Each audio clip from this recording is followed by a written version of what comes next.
we're going to talk about culinary herbs today, and I've been chatting with a few people here in the audience, so we'll just kind of zip right into it. Culinary herbs would be herbs that you use mostly for cooking, but they make excellent landscape plants, and they also make excellent container plants. So, oops. Okay, there's a number of different ways that you can grow herbs, and one of them is in a dedicated herb garden. Dedicated herb gardens, there's a number of really fabulous ones in this area. One of them is at the University of Washington Medicinal Herb Garden, and that is on the UW campus. If you visit on Sunday, you don't have to pay their huge exorbitant parking fees. And but before you go, look up where it's at, and because there's always construction going on there, and you'll just drive around and around and go, oh, there it is. So anyway, this is the Medicinal Herb Garden. They have probably hundreds of different varieties of herbs. They're very well marked.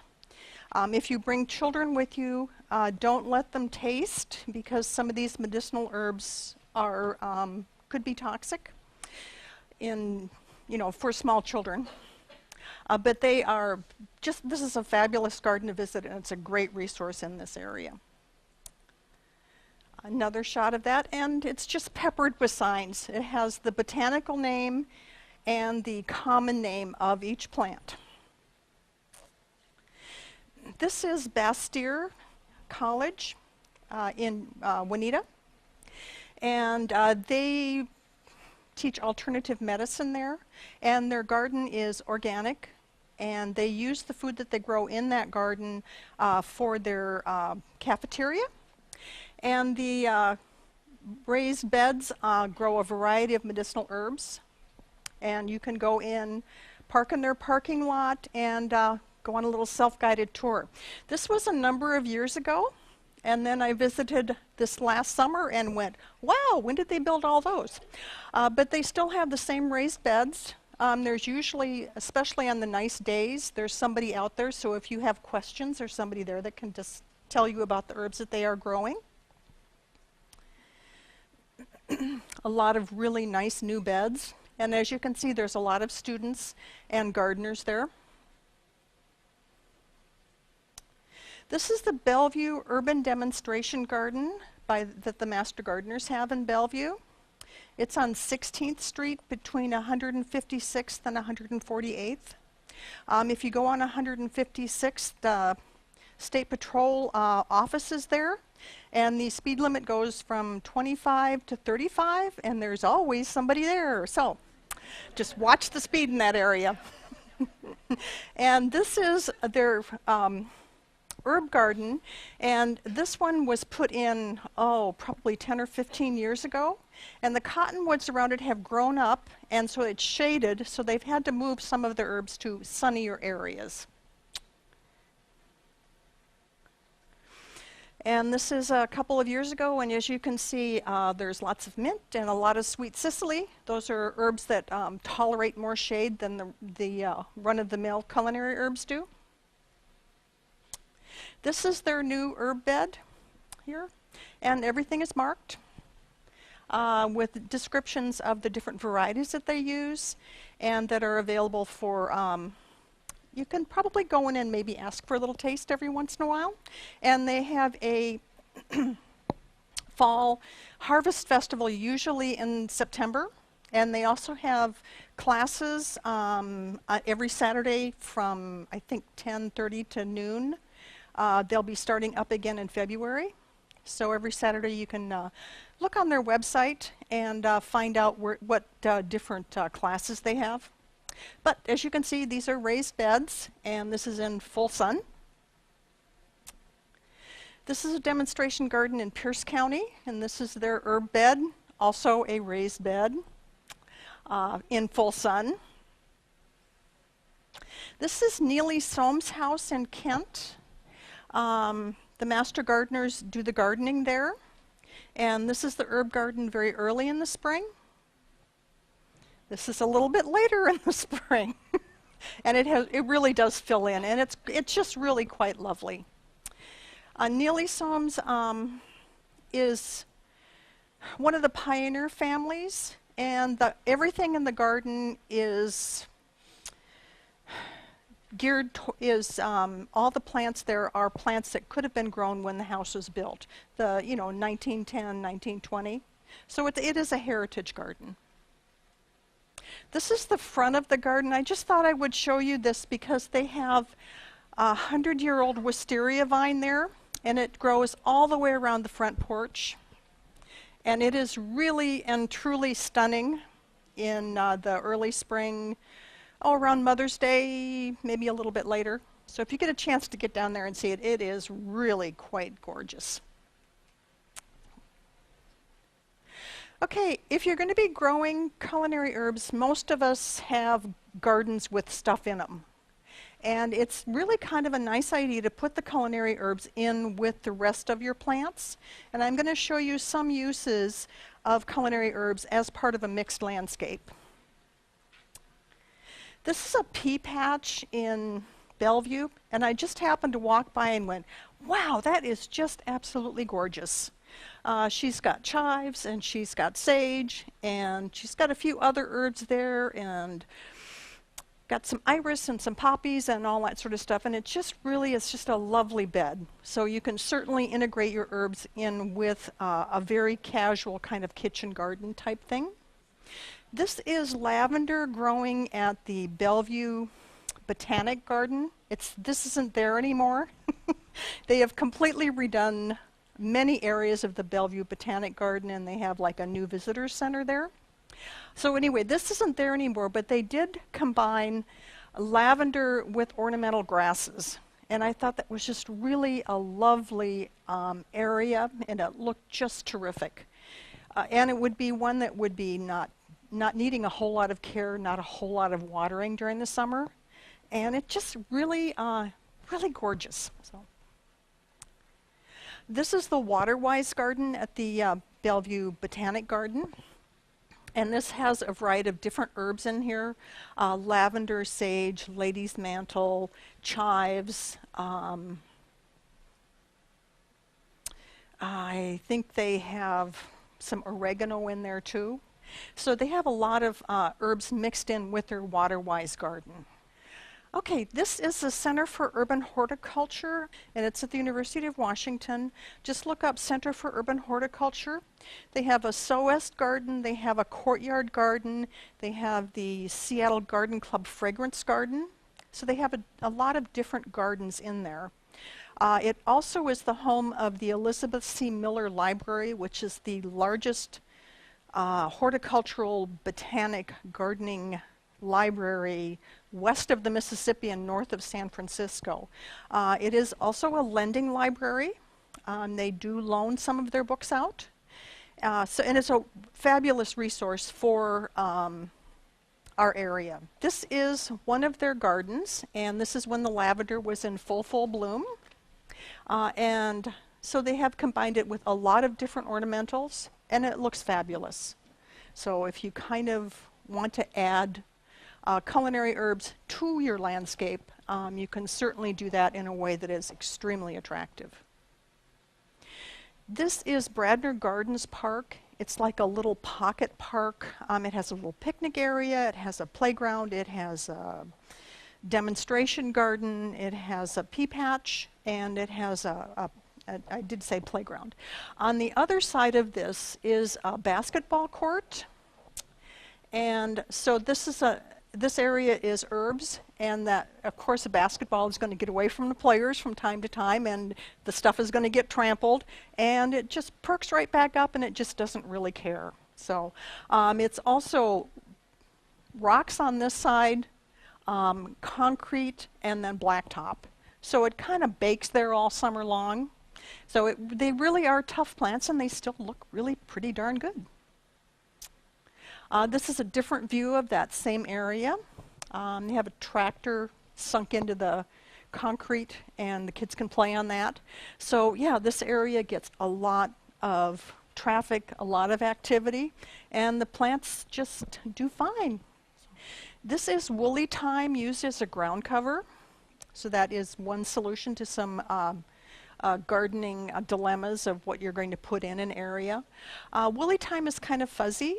It can certainly be used for culinary purposes, but it's not as flavorful as some of the other thymes. This is Corsican mint on the side. This is a tree peony on the other side. It's my tree peony. It blooms around Mother's Day. If the weather is warm, the blooms last about 2.5 days. So anyway, I have pictures of them, so I remember from year to year. But the Corsican mint makes a terrific ground cover in like a little bit of a shady area. And if your dog or cat walks on it, their feet smell like Crest toothpaste. So. But it is a very nice flat ground cover. Really nice in between paving stones. This is thyme. It's a, I think the variety is pink dimity thyme. It's one of the shorter thymes. And it is growing next to a rockery, so it gets really good drainage, it gets full sun, and it provides a nice clean edge for that area. And if the garden owner wants a little bit of thyme for in their stew or with their chicken soup, it is there. This is Iris Douglasii. This is Douglas's iris, but it is growing with sweet woodruff. Sweet woodruff is one of the few plants that will actually grow under a western red cedar, and it grows very nicely with your native plants. So it's mostly used for potpourris. It gets a little white flower on it. You can make May wine with it, and you just dry a couple of handfuls of sweet woodruff and steep that in lemon juice and a bottle of Rhine wine and a little bit of Rhine wine and a little bit of sugar, and then add another bottle of Rhine wine to it, maybe a little champagne, and make merry with it, I'm sure. So certainly would lift the spirits and create a carefree atmosphere. So it also makes a really terrific ground cover, so for one of those really awkward areas. Herbs do extremely well in containers. These are containers I've had a couple of years ago. I have decided in the meantime that I really can't handle lifting and moving around terracotta pots, so I have gone to plastic and given my terracotta pots to my son and his wife, who can still heft them around. But you can combine your herbs with ornamentals and have them right near the kitchen door. And if they get too big for the pots, you can just lift them out and plant them out in the garden. So. Strawberry pots are really terrible things to grow strawberries in. But they are really good for growing herbs in.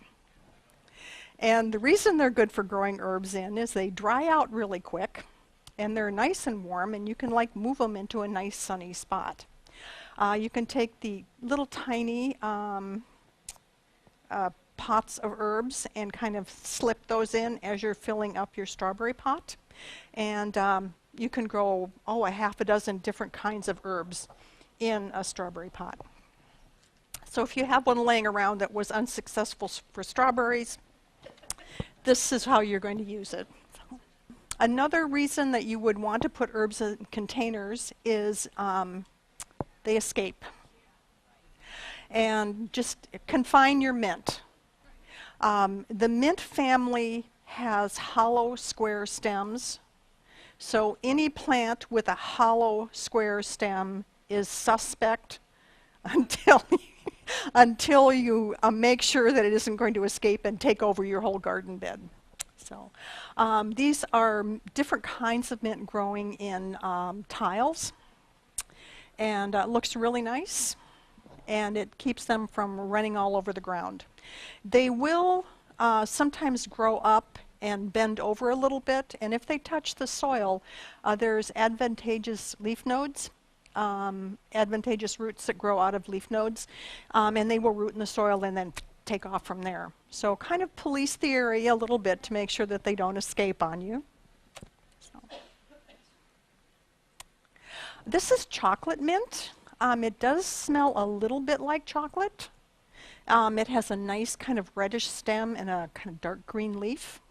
And this is another way to confine a plant that might get away from you, is just cut the bottom off of a grower pot, sink it in the soil, and plant your plant that could escape in that area, and it should do really well for you. Okay, herbs are generally pest resistant with a few exceptions. This is a reminder that if you're going to be growing edible plants throughout your landscape, is if you're going to be using any kind of pesticide, make sure that it's listed for edible plants.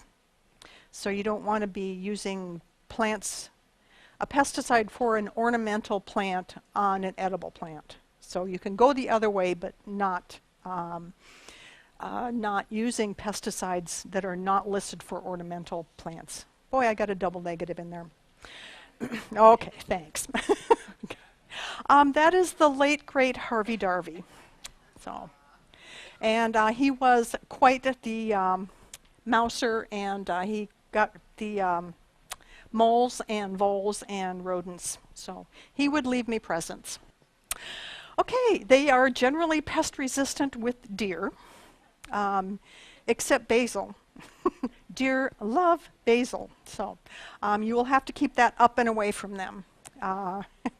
And since we no longer have a dog, we have had a group of deer kind of move in. They sleep in the backyard, and which is really kind of cool, but that means I don't grow vegetables, and anything that I value is up on the deck. So anyway, these guys were absolutely charming and so cute.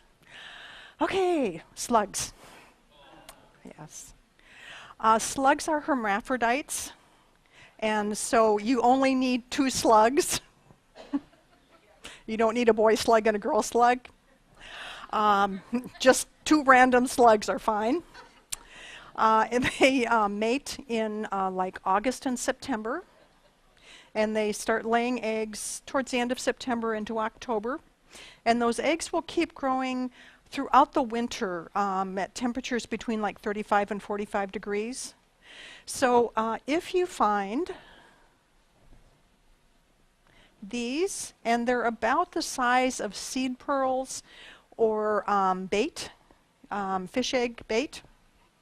So if you find these, you want to like put them in salt water or soapy water or something to get rid of them, because each of these is going to hatch into a baby slug, and they hatch hungry. This is a trap that they have used at the Bellevue demonstration garden, and it has worked fabulously well. They put pieces of wood in between the lettuce, and underneath that wood they use the iron phosphate slug bait, and it provides a kind of a little damp, cool, shady area, and the slugs go under there and go, "Oh, you left me a snack." And it's worked really well. I have never seen them have better looking lettuce than they have had this last year. So. Okay, caffeine is a novel toxicant for slugs and snails. There was a study out of the University of Hawaii, and they were using coffee as a toxicant for snails that were eating their I think they were growing orchids, and so you could certainly use that. If you just type in caffeine as a novel toxicant for slugs and snails, that study will pop up and you can look at it. But the best coffee to use is brewed coffee, drip coffee, rather than espresso, because it has more caffeine in it. And you can certainly spray that on the slugs, or you can kind of water your plants with your leftover coffee. So. Spit bugs. Yes. The spit stuff around there protects the little nymphs from pesticides, so it's not real effective. This was my lavender. I was like several years ago. So anyway, I went, whoa, and then I went in and grabbed my camera, took a picture of it, and then I just sprayed it down with a hose. The nymphs can't fly yet, and so once you rinse them off the plants, they're done. So yeah, you can just rinse them off, and especially a plant that's fairly sturdy like lavender, a good blast with a hose is not going to hurt that at all. So you can just simply rinse it off with water and you're good to go. This is bay leaf sucker. Okay. And they only bother Laurus nobilis, which is the culinary bay. And they kind of cause the leaves to curl up, and they drip sticky on the leaves below it, the honeydew drips. And they're just sort of messy. And those also can just be rinsed off with a hose. You could possibly use soapy water if you wanted to. But I find a hose works really well. And when my tree was like almost as tall as the house, that really wasn't an alternative for me. But I did find out that there's a little tiny bird that hangs around, and they really like these bugs. And so as soon as I start seeing the bugs, I start hearing these little tiny birds. And they make an incredible amount of noise, and they really clean off my tree. So it's like, okay, win-win, everybody.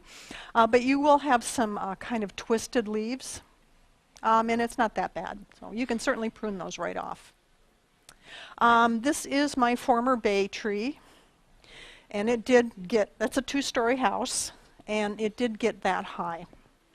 They are pretty hardy in this area, but was that 3 years ago we had a really awful winter, and I ended up with bark splits and broken leaves, and I tried to get it to limp along for a couple of years, and this year we just finally took it out. One of the problems with the bay trees is they sucker, which for me now is a good thing, because I can pick bay leaves off the suckers now.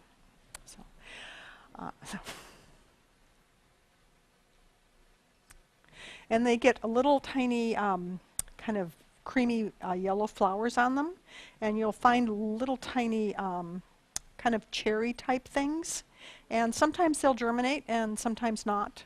I had that tree for over 20 years, and I only had a couple of seeds germinate. They're usually propagated from cuttings, and apparently they are fairly difficult to propagate, but you could certainly give that a try. With the little root tone, and do that like probably, I think this time of the year would be a good time to try propagating bay laurel, but maybe, and give that a try, but just be aware that they're difficult to propagate, and that's probably why they're as expensive as they are. But they're not nearly as expensive as, you know, the jars that you buy of bay leaf. So. Okay, what's the difference between a spice and an herb? An herb is the leafy part, pretty much, and a spice is everything else. The seeds, the bark, the roots. So. Or in cilantro, it's both. Cilantro is the leafy part, coriander is the seed. So.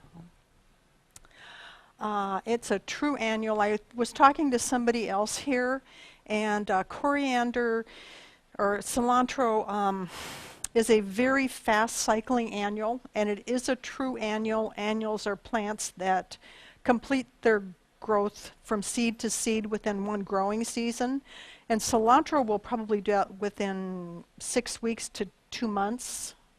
So you plant a cilantro seed, at the time it comes up and goes to seed again, only a very short period of time has passed. So you would want to plant cilantro, if you're growing your own cilantro, you're going to want to plant it about every 2 weeks during the growing season. And it does have a little taproot, so it prefers not to be transplanted, so you can seed those directly. And cilantro is very much available in the grocery stores. You can certainly buy cilantro, I think any grocery store at all, quite reasonably. But then you end up throwing away like a whole bunch of cilantro. So if you have a whole bunch of cilantro left over, what you can do is chop it up and smush it into an ice cube tray and fill that up with a little bit of water. And then pop those out and put them in a plastic bag. And when you're making tacos or burritos or whatever, just take it out and let it thaw out as you're cooking. And then when you get to the end of cooking, toss in the thawed out cilantro. And I usually like to put in a little lime juice too to brighten up the flavors of whatever it is that I'm making. And you can certainly freeze lime juice or lemon juice too. So you have 2 little cubes that are thawing out and just throw them in just towards the end of cooking. And it would really brighten up the flavors and add a lot. And also, you're not throwing away or having cilantro turn into slime in the bottom of the crisper. There's another way too, and I'll show you that a little bit later. Okay, started at cilantro, and we're going to move on to basil. And yes, you can freeze other leafy herbs, but not basil. Basil turns black at about 40 degrees. So when you go and buy one of those little packages for $4 and you put it in the refrigerator and you get ready to use it and you go, whoa, it turned black. Basil just turns black at 40 degrees. It's a very, very tender plant. And the very back of my handout has directions for growing basil. It won't germinate until soil temperatures are between 65 and 70 degrees. And around here, if you want to seed it directly, that's going to be like July. So you would want to start it earlier indoors. And it could be, you could start like on top of the refrigerator, on a mat that heats, or in a heated greenhouse, but it is not going to, it's just going to sit there and sulk until the soil temperatures are between 65 and 70. So you kind of want to time that so you have plants that are ready to go out when the soil temperatures are warmer. And you really don't want to buy, and I know they're available in all of the stores, starts in March. It's not going to be happy basil. You're going to need to keep it indoors. Okay, very prone to stem rot, so avoid overwatering it. And you don't want it to dry out either. It is kind of a prima donna for trying to grow it. The slugs like it, the bunnies like it, the deer like it. I think probably the possums and the raccoons like it too. So you need to put it someplace where you don't have that much competition. Okay, the best of growing conditions, not too wet, not too dry, full sun, warm soil. So pamper it along as much as possible. This is the Capitol in Madison, Wisconsin, and they have 8 of these flower beds, and they're absolutely huge. And this one, the center sections here, are all basil.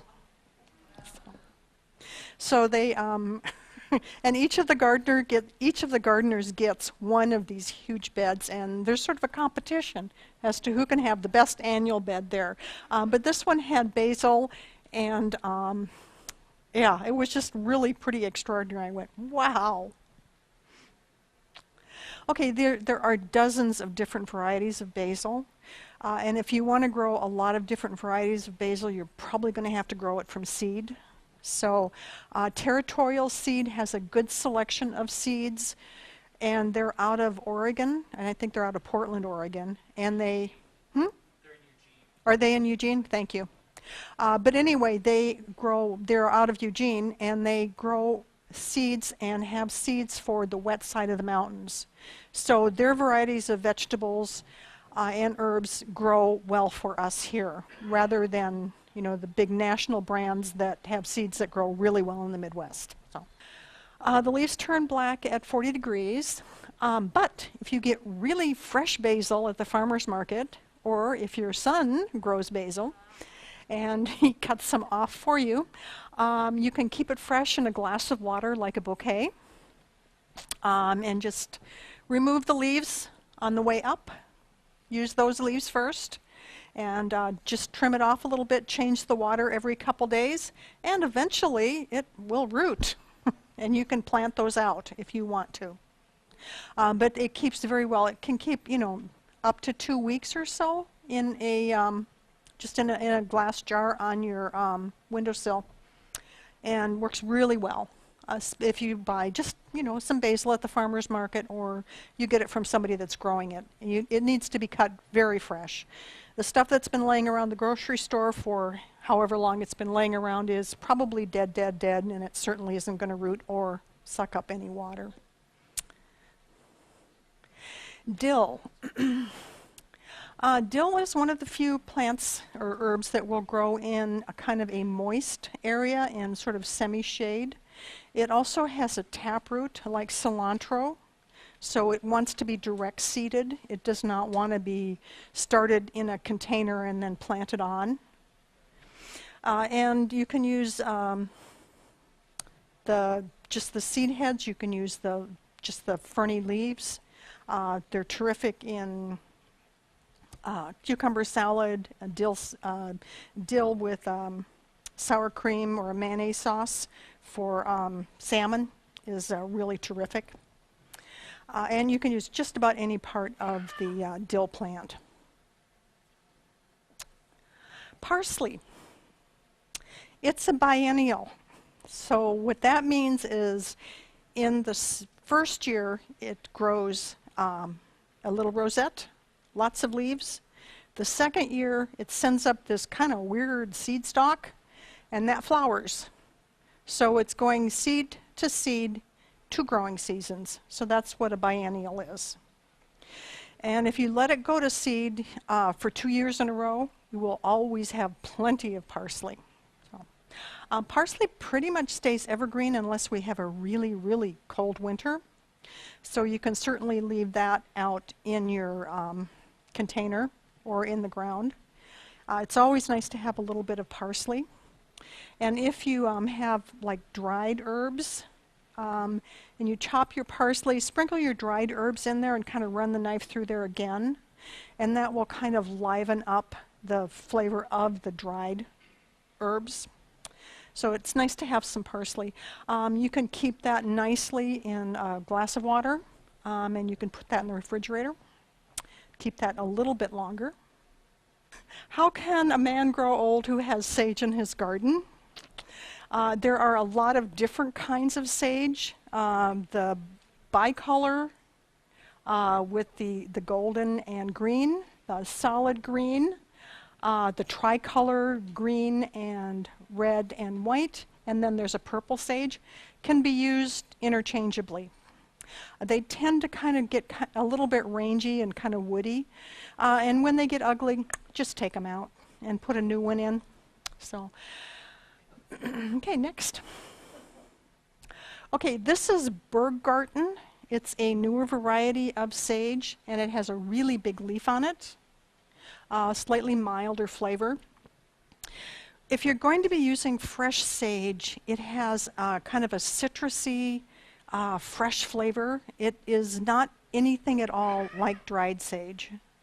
So you might want to have a little bit of dried sage on hand for your turkey stuffing, for that traditional flavor. But the fresh sage has just a wonderful flavor, and you can use it in biscuits, you can use it with scrambled eggs, you can use it on a little cottage cheese.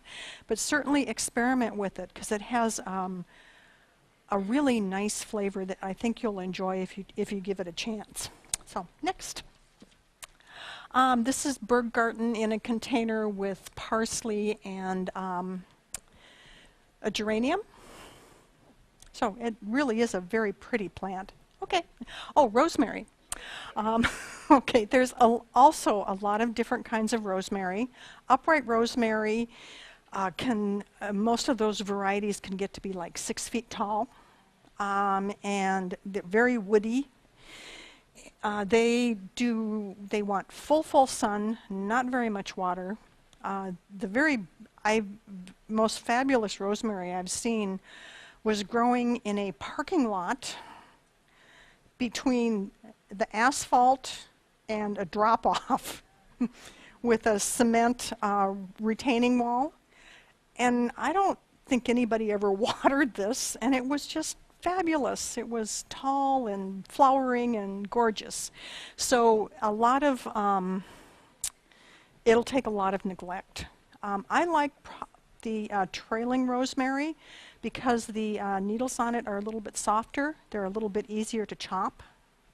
And if you're going to be using rosemary like in soup or something like that, you need to take it off the stem and chop it.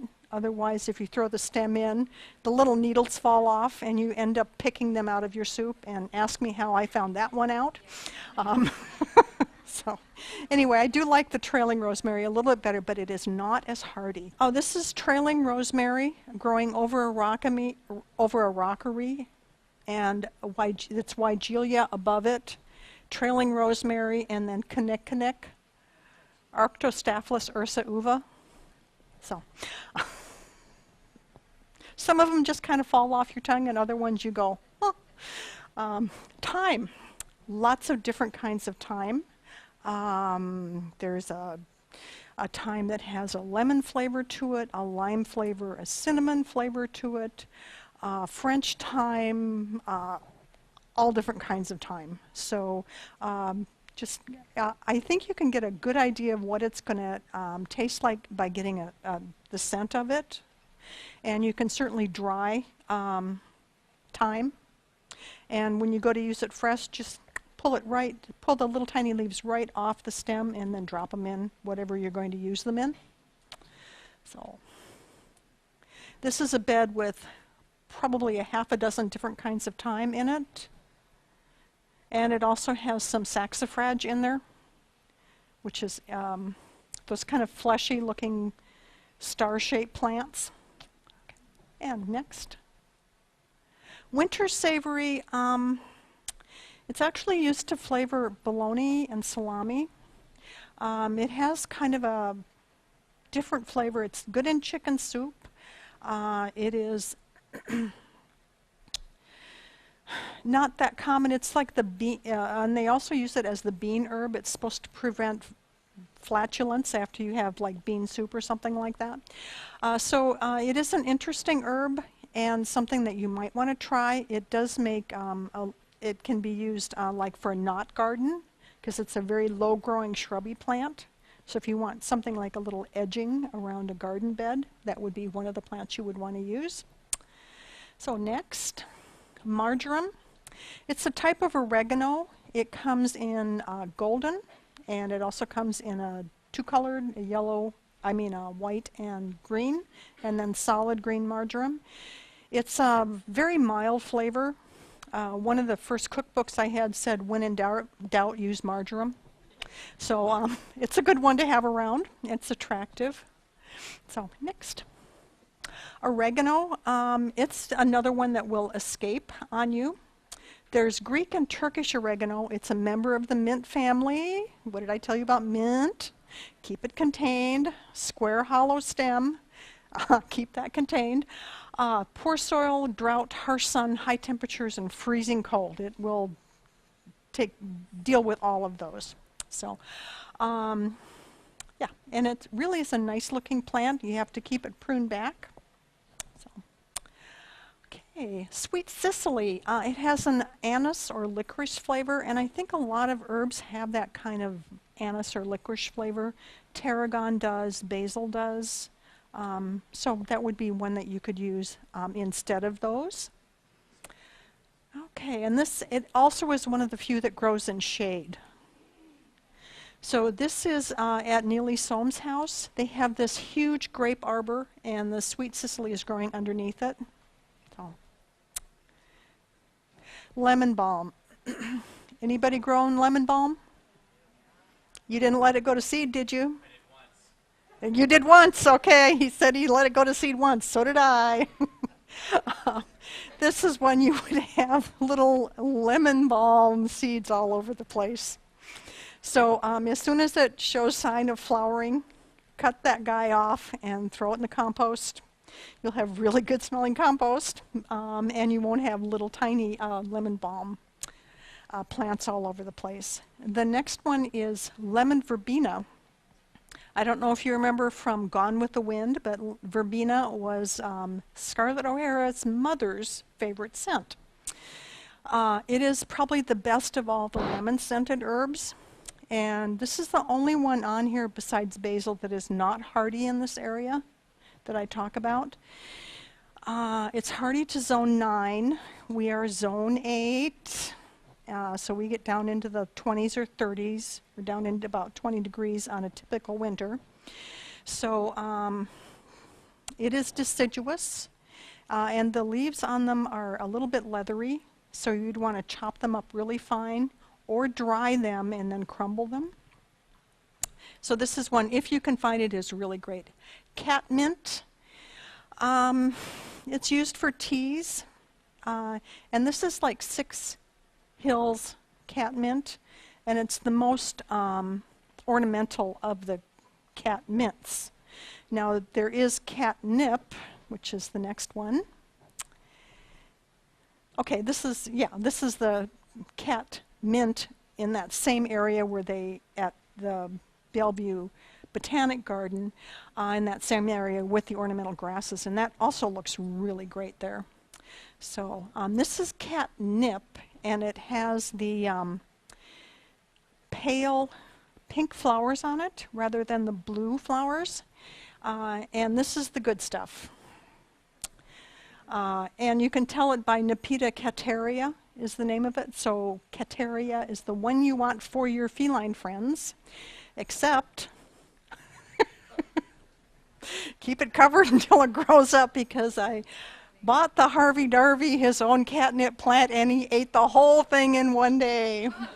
So that is the end of the catnip plant, and then he slept for, I think, 2 days straight. So chives, mild onion flavor. This is very hardy. You can chop this and use it in baked potatoes or in salads. You can certainly take the little flowers off and sprinkle them on top of a salad. It looks really nice if you slice yellow tomatoes and then sprinkle purple chive florets on top of it. It's really a Martha Stewart moment. Okay, flowers are edible. And this is another thing you can do with your leafy herbs, is make a little bundle of them in the bottom of a Ziploc bag and freeze it. And you want to bundle them up really, really tight, put a rubber band around them to hold them in shape until they're frozen. Then you can take them out and chop them with a really sharp knife. And they thaw out beautifully that way. You can do that with parsley, you can do that with cilantro, and you can do that with chives. And so, yeah, it works great. Sweet Cicely too, if you want that flavor. Everything except basil, the leafy herbs.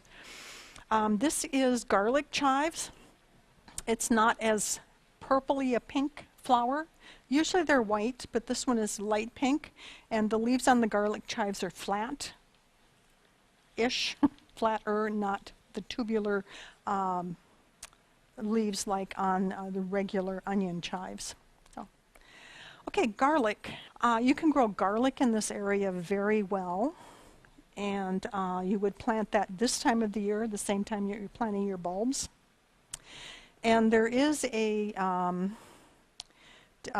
King County Master Gardener fact sheet on growing garlic that has all the information on growing garlic. But basically, plant it this time of the year. When it comes up in the spring, you know, let it keep growing, and around July it's going to start looking sort of peaked and then fall over, and that's when you harvest it. So the next slide shows garlic after it's harvested. And so you would hang that to dry, and then once it's dry you can like braid the stems if you want to, or just cut them off, and they should hold pretty well for the winter if you grow quite a bit of garlic. If you buy a big old bag of peeled garlic, you cannot freeze it just raw. You have to cook it. So frying pan, a little kind of salad oil, a neutral flavored oil if you want to use it for a lot of different purposes. And then slap a lid on that, low heat, and let that kind of fry or saute until they're kind of a little golden brown, and then you can freeze them, and there's just enough oil in there so they break apart easily. So when you're ready to make a stew or a gravy or mashed potatoes or something, you can break off part of that frozen cooked garlic and toss it in. Works great. Lavender, this is the Spanish lavender, and it has like the little bunny ears on the flowers. These flowers are not as fragrant as the Augustifolia or the latifolia is, but the foliage on it is very fragrant, and it's a very attractive plant. So next slide is lavender. Augustifolia is English lavender. Latifolia is the spike lavender. And the intermedia is a cross between those two varieties, but there are a lot of different varieties of lavender. And I have some information on the back of your handout. There are many different kinds of lavender, some that are quite small, and then there's grosso that's 5 feet across. So you need to know what it is that you're getting in order to make sure that you have enough room for it. So one of the real problems with lavender is pruning them. I was at a talk by the owner of Purple Haze Lavender Ranch, and he was talking about them pruning their lavender down to what he called turtles. So obviously I have never pruned my lavender down enough. He said about 2 inches of green left on the lavender when you prune it. And that will keep, in theory, keep it from falling apart. This is what happens if you don't prune your lavender, but I have this theory that I think some of them fall apart more than others do, because I've had people say, I never prune my lavender and it's as thick and well-shaped as it's ever been. So I'm not sure. So I would check maybe some of the public gardens and see what varieties that they're growing and whether theirs stay all together or fall apart, and maybe pick accordingly, because there are a lot of different kinds of lavender. And once it starts falling apart, you can't prune into the woody part, so you pretty much have to get rid of that lavender and put a new one in, and luckily they're not very expensive. So lavender is going to want full sun and really good drainage. The deer don't eat it, yay! And along with the other culinary herbs, sage, or the culinary woody herbs, sage, lavender, rosemary. The deer don't eat those. They don't eat thyme. They pretty much leave oregano alone, and they haven't gotten into the parsley yet, but early days yet for that.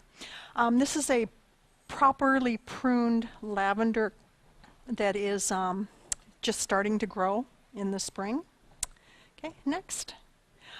View from Purple Haze Lavender Ranch during the Lavender Festival.